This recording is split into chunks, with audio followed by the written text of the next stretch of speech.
good morning, or depending on when you're watching this, good afternoon, good evening, or good night.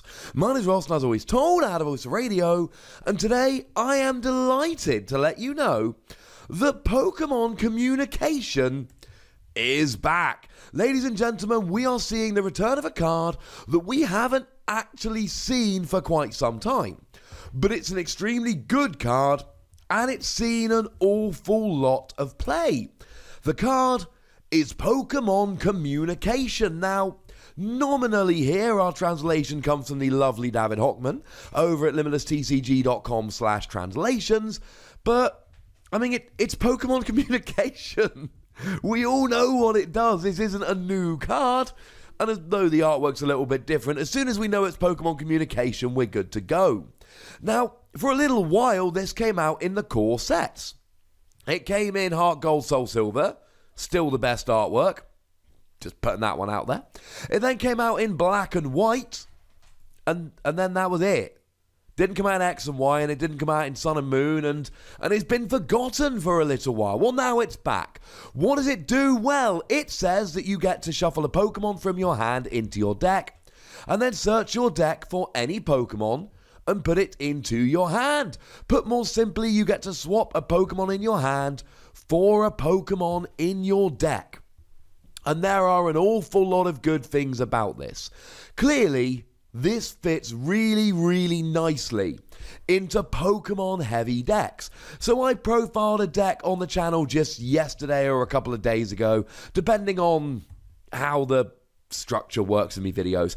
And it had 4 Celebi and Venusaur Tag Team GX, and it had 4 of the Shaman from Lost Thunder. So that deck could play 4 Nest Ball and 4 Netball and be like, sweet, I'm golden. So that deck is just not going to play this, and the idea that they might is frankly rather ludicrous. But there are plenty of decks out there that play a rather significant amount of Pokemon.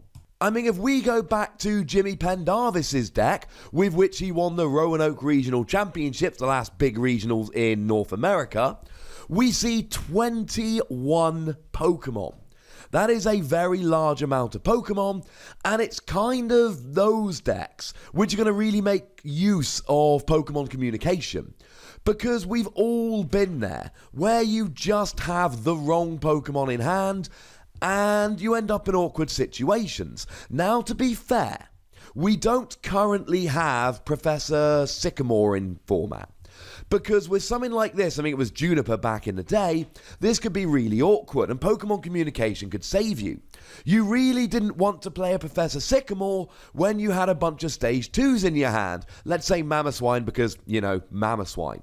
So what you would do is you play Pokemon communication to swap Mamoswine for another Pokemon, and then you'd be absolutely fine. You wouldn't have to discard Mamoswine.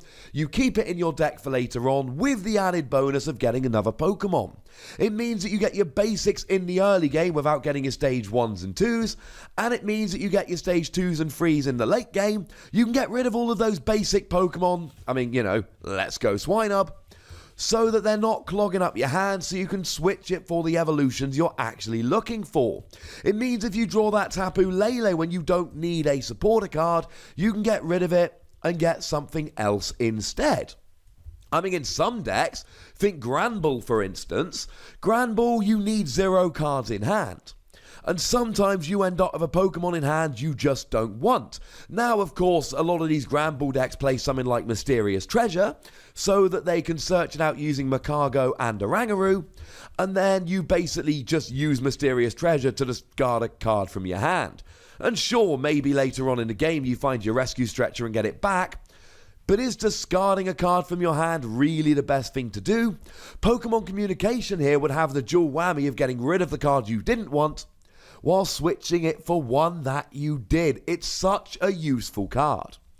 But we actually have some really good cards around at the moment with which to combo this.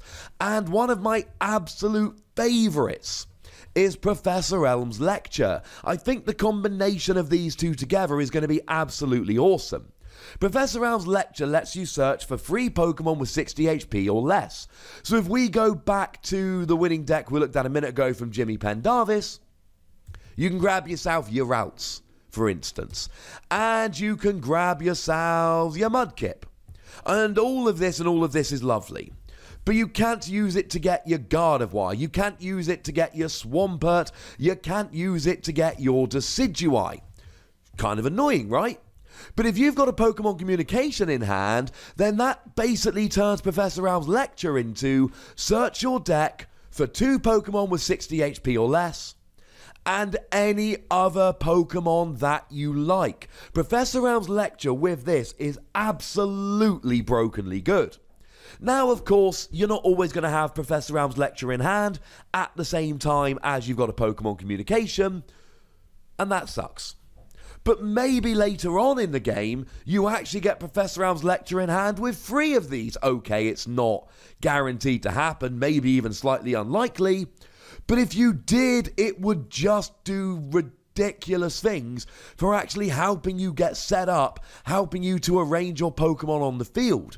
It gets these complicated decks set up. And remember, a lot of these complicated Stage 2 decks at the moment are playing Alolan Ninetales, which lets you search for any 2 item cards, one of which could be Pokemon Communication. So if you're playing a complicated deck, you're going to really want to fix what Pokemon you've got, and you're more likely to be playing Alolan Ninetales, which means Pokemon Communication in that situation could be even better. Now, at this stage, while we're talking about combos that do work, I should mention one that doesn't. You can't combo this with Nest Ball. Nest Ball puts a basic Pokemon directly onto your bench. You cannot use this with that because you never have it in your hand to swap it. The big question for Pokemon Communication essentially is, are we ever going to use it? Is this ever going to actually be useful, or are we going to go, I mean, it's fine, but we got better options? I personally think that we will. So what we've got at the moment, we've got Nest Ball. Okay, well that's non-negotiable, because you're searching for a basic Pokemon, putting it straight on the bench. But we also have Netball here. It searches for a basic grass Pokemon, but you can then combo that with Pokemon Communication to get any Pokemon you like.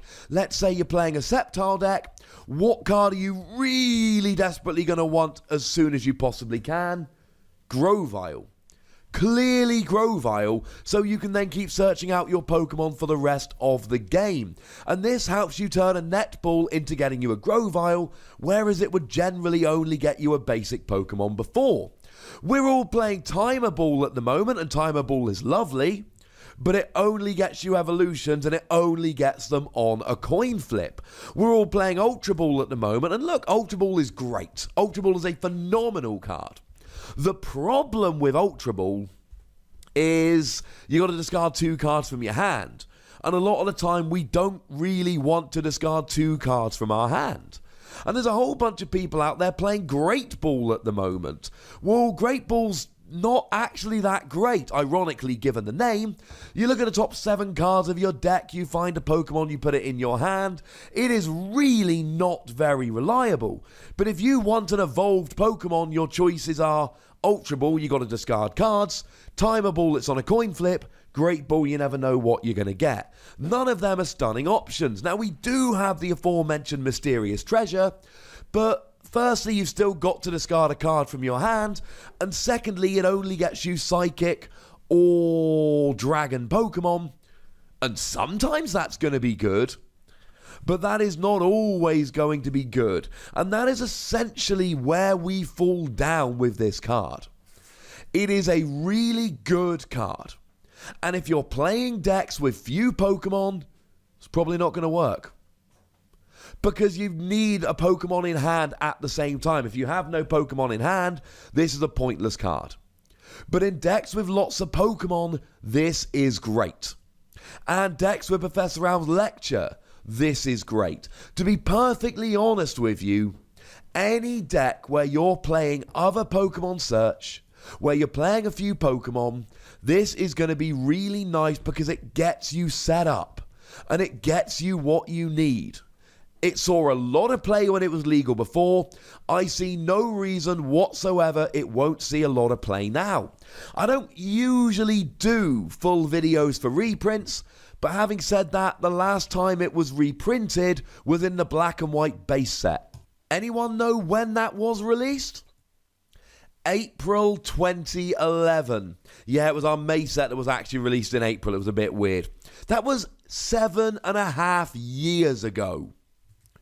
So yes, I do think it's worth making a video about it, because I'm willing to bet a whole bunch of people playing weren't playing the last time Pokemon communication was legal.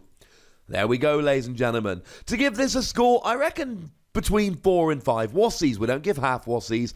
That would be barbaric. It's a really good card that is going to see a lot of play in a lot of decks, but not every deck. At least that's what happened last time, and I see no reason why it wouldn't happen again. But now I want to know what you think about Pokemon communication. Are you delighted that it's coming back again, or are you all just a little bit meh? Let me know in the comment section, ladies and gentlemen. Go nuts, but do please remember the rule.